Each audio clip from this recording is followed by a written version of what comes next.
crossover. Yay! Yay! And it was actually a lot of fun. I watched it yesterday, and my synopsis was it was awesome. Now, really, it was pretty much a Family Guy tribute to The Simpsons. It was written by the Family Guy people. I believe the Simpsons animators had something to do with it because it was set in Springfield. But they did a lot of cool jokes. Like right when they set a show up in Springfield, they're like, "Hey, where are we? Oh, we're in a town called Springfield. What state are we in?" And Brian goes, "I don't think we're allowed to say." You know, like they have all these cool little jokes, but it was really just a tribute to The Simpsons and, you know, how great they've been for so long. Not right now, but for a long time they were really one of the best shows on there. And it was really cool. It was kind of Family Guy using Simpsons jokes, but then putting their little twist on the end. Like there was one time where Peter and Homer go, "Oh, we're the best team ever. We're better than blah," you know, because that's a Family Guy joke. We're better than, and then they cut to something else that makes it funny, and they kind of led Homer into doing a couple of those cut scenes and stuff. And so, pretty much the show was they haven't even done as many of those cut scenes in the last few seasons. It seems like either. So it's kind of like them going back to their roots. Mm-hmm. So yeah, I mean, and they still do them, but what I'm saying I remember there was seemed like there was a turning point where they started not doing the clips and just continued. Oh yeah.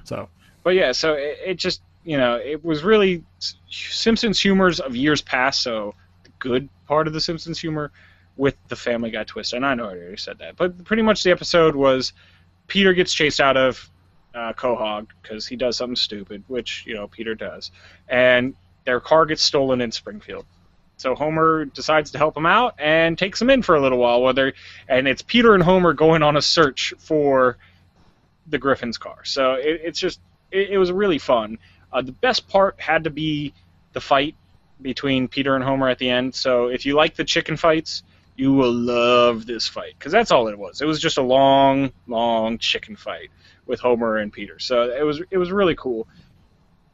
And now, did they reference at all the fact that it's fairly clear that Family Guy is in various degrees a twisted, exaggerated version of The Simpsons, or that's how it started out? I mean, it's the same kind of family setup, other than the kids are a little bit older. Well, they kind of pair the kids off, like Stewie and Bart, and Meg and Lisa. So they kind of do. Stewie and Bart, not Stewie and Maggie. What happens to Maggie? Maggie and Chris kind of get more paired off because intellectually. All right. It works. Trust me, it works because Stewie's just kind of idolizing Bart throughout the episode, trying to do what he does. At one point, Bart says, "Eat my shorts," and Stewie goes, "Oh, I like that. I like that. Is that like What the Deuce?" And Brian goes, "No.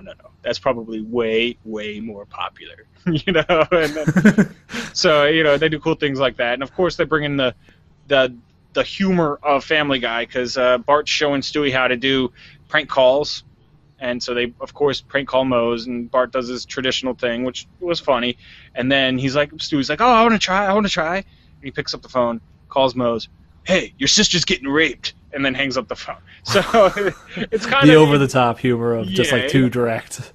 Exactly. Okay. They kind of like to symbolize, you know, the differences between Family Guy and Simpsons. So they do that a couple times, and it's really good. But it just shows me that, you know, the Simpsons still kind of have a couple laughs left, but not in their original half-hour show anymore. So this just gives me really, really high hopes for the Futurama and Simpsons crossover that's going to happen in November, I believe. So we should be ready for that one. Yeah, Futurama still has some good laughs. So those writers still have something in them. Exactly. So I don't know, but let us know what you thought.